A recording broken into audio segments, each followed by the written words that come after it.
Vault Veritas SCP Files.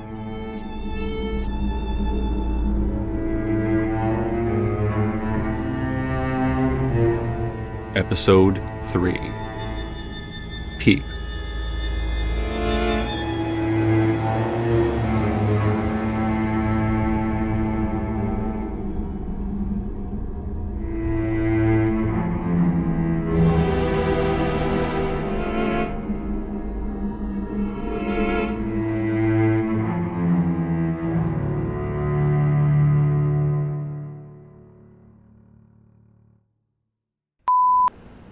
Incident 2243-1. Only known incident involving SCP-2243, colloquially known as Peep Peepers. Object class: safe. Risk assessment level: low. Reported by D-5371, also known as Ashley Ray. Report made November 7th, 2018. I'm feeling well enough to chirp my tail now, but I don't expect it to last for long. I really can't tell when my speech is peeping, and it's really hard to muster the chirp to care. So I'm writing this with the supervision of Dr. Charwain. If it happens too much, she'll let me know to take a break and come back when I'm lucid again. So I apologize if this story is rambling or if the thoughts are incoherent. It's hard to chirp a language when it's dull and devoid of cheerful peeping. I know that what I did was not okay. I was caught several years ago trafficking drugs. It wasn't anything too dangerous, just chirp chirp peep. It's going to sound like an excuse, but I really don't think I ever actually had a choice. My parents were overbearing and smothering. And by the time I grew up, I didn't know how to do anything for myself. School was never my forte, and so college wasn't exactly an option either. I didn't know how to work, to chirp, to drive, or even do my own laundry. I was so lost and overwhelmed. But the last thing I wanted was to go crawling back to my parents because I knew I might never actually get a chance to leave and be myself again. Disentangling once had been a nightmare. It was never me and them. It was only them trying to live through me. And that's when I found Noah. He was so charming. He was Peep and suave, and a total gentleman. He sent me these little texts every morning. You know that emoji with all the hearts? Every single morning without fail. He never blamed me for not knowing how to do things. He would just teach me, and he seemed to relish in doing so. That is, until I actually moved in with him.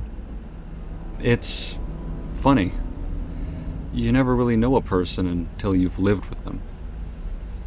He turned so fast, I almost thought I'd chirp peep crazy. The world had been so difficult and heavy before, and he made it seem so hostile.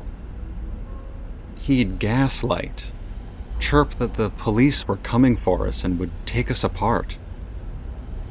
He'd tell me that nobody else would ever love me, that I was just too peep and helpless. I hated myself so much that when the drugs started to flow, it was so peep, peep, chirp. Officer's comment. The writing skips a line, and there is a new date printed down here, November 8th, 2018. The report continues. I guess I shouldn't talk much more about that time. Dr. Charwain stopped me, said I'd lapsed again. Look, all I'm saying is that I deeply regret staying with Noah, but I also don't blame myself for it. It's hard to leave when so much of who you are is wrapped up in someone else. When you don't have any money or a way to look after yourself. When we were both arrested, it actually felt liberating. Is that strange to chirp? When the Foundation came to my prison, peeping for volunteers, I don't know. It just felt nice to be needed in some small way. The danger here never bothered me. It's hard to peep why, but I think I'd just been through so much that the fear of the unknown seemed, I don't know, unfamiliar and distant, maybe? It's the faces I had known that I'd always feared. Compared to that, all the definite monsters seemed too obvious. I spent a few months working with different SCPs, but none I'd care to talk about. They don't matter. They're all so peep when compared to 2243. 2243. They're so beautiful.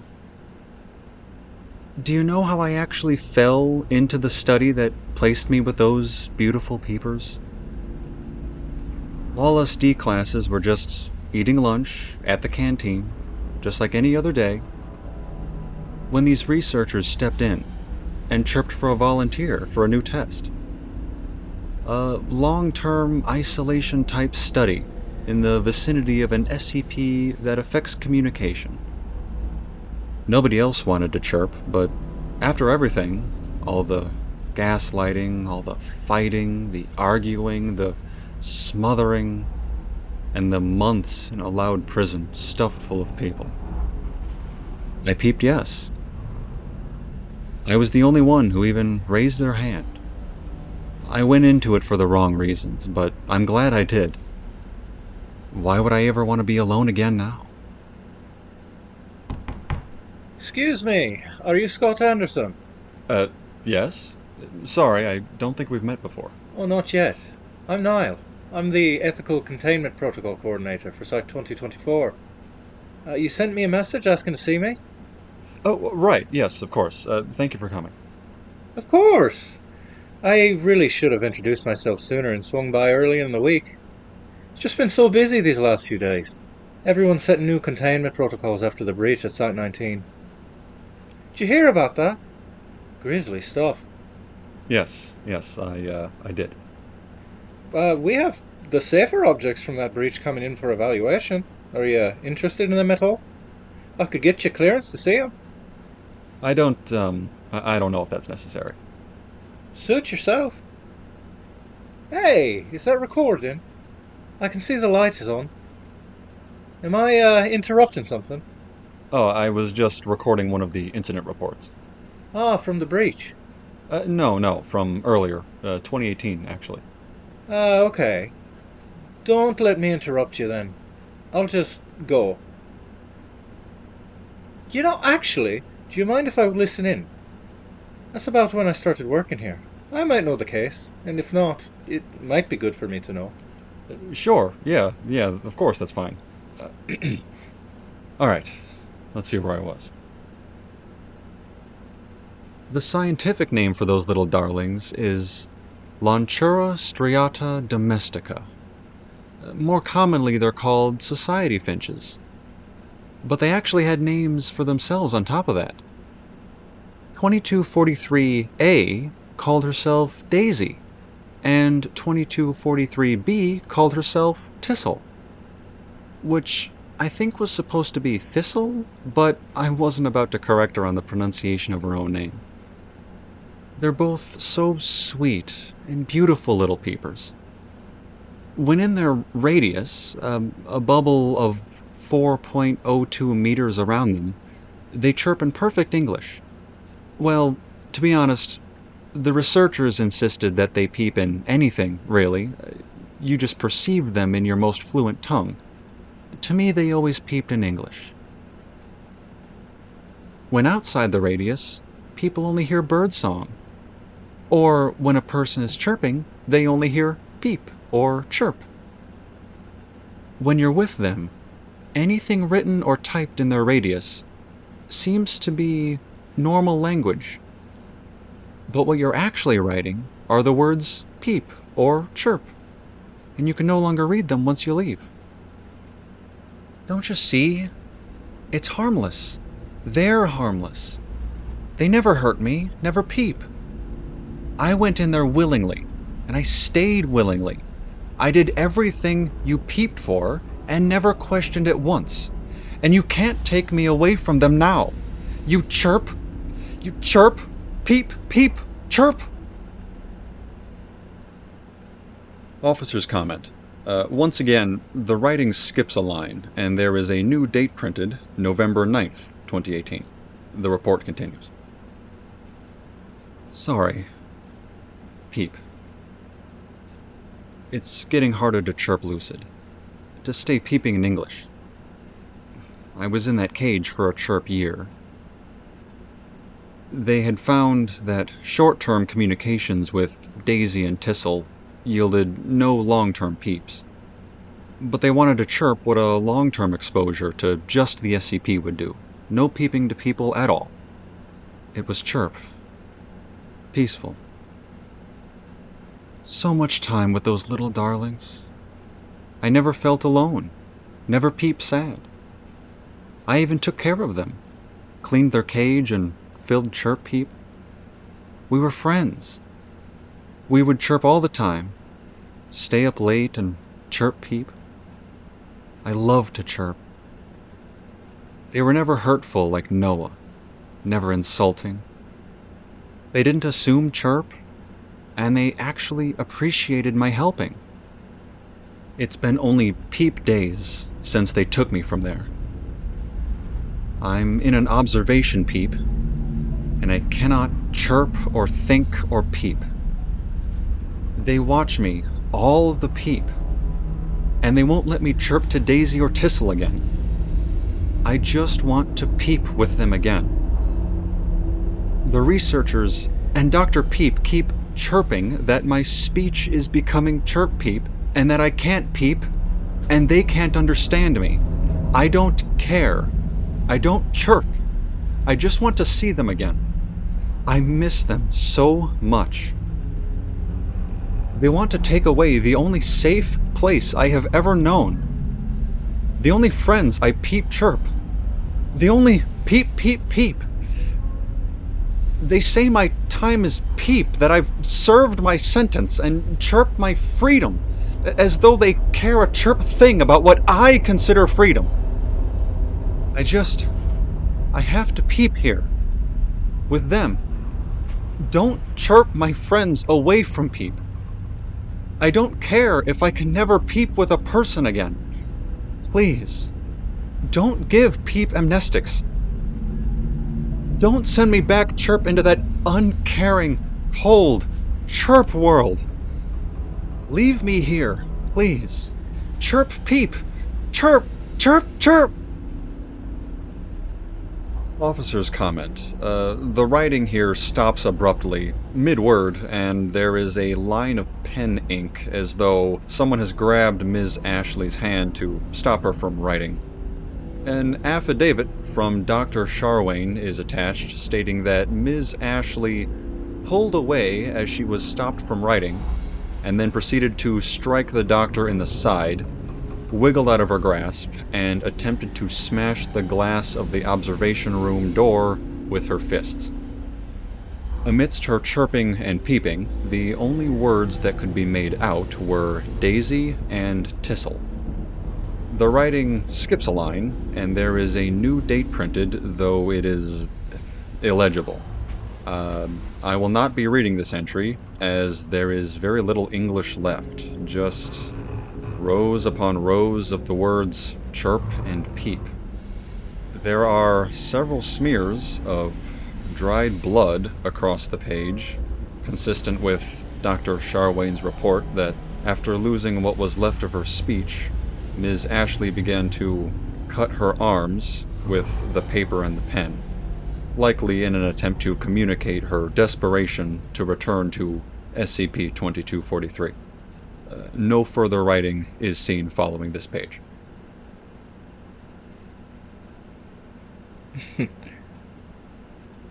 Now that was entertaining to listen to. You find her suffering funny, do you? Not even a little.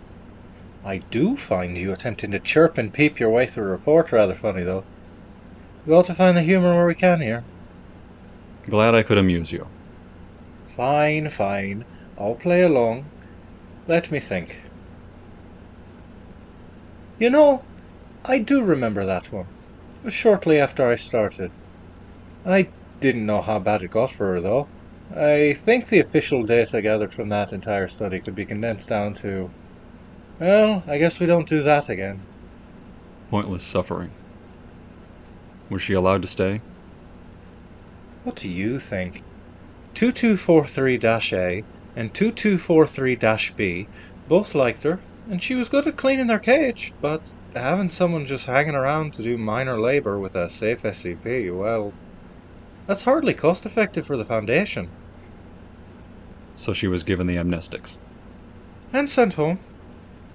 Compared to a lot of the reports you'll read about here, she came away from her experience basically unscathed. I'm not sure she'd agree. The Foundation wiped away the one good social experience she's ever had in her life. I'm not saying the study was a good idea, or that we handled the aftermath well, but, well, she's alive and she's free. Like I said, that's more than you could say about a lot of our D classes. I don't like it. But you're probably right. I usually am.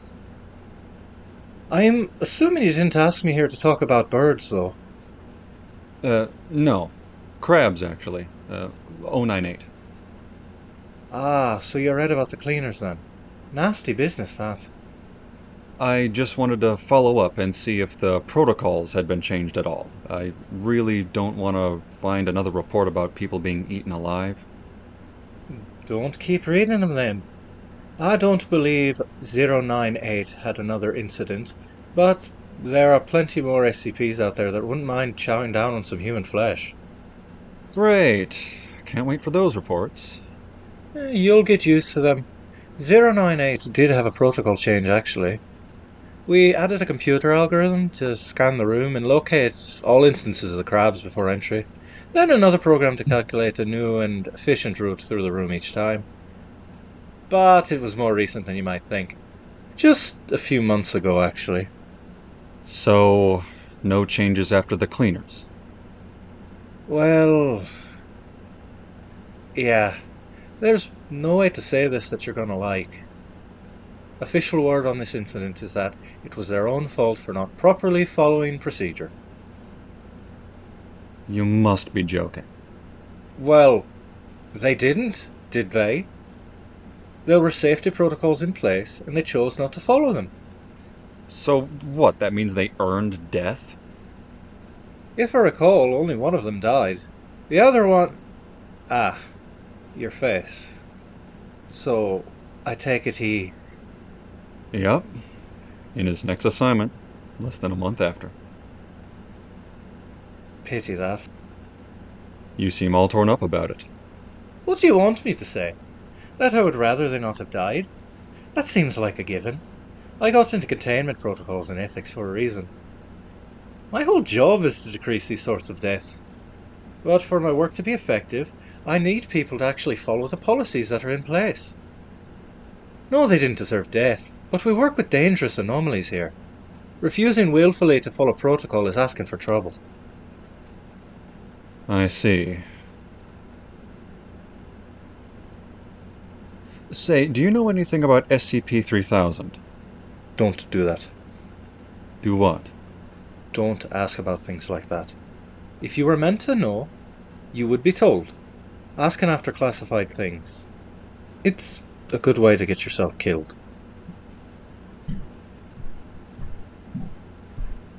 Stay alive, Scott. It's all that matters in this line of work. Well, there's a dark way of thinking about it. Well, that answers the question of 98's report. No idea how to cut this from 2243's recording and add it over there, but... well, I'll figure it out or I won't. At least the answer up here somewhere.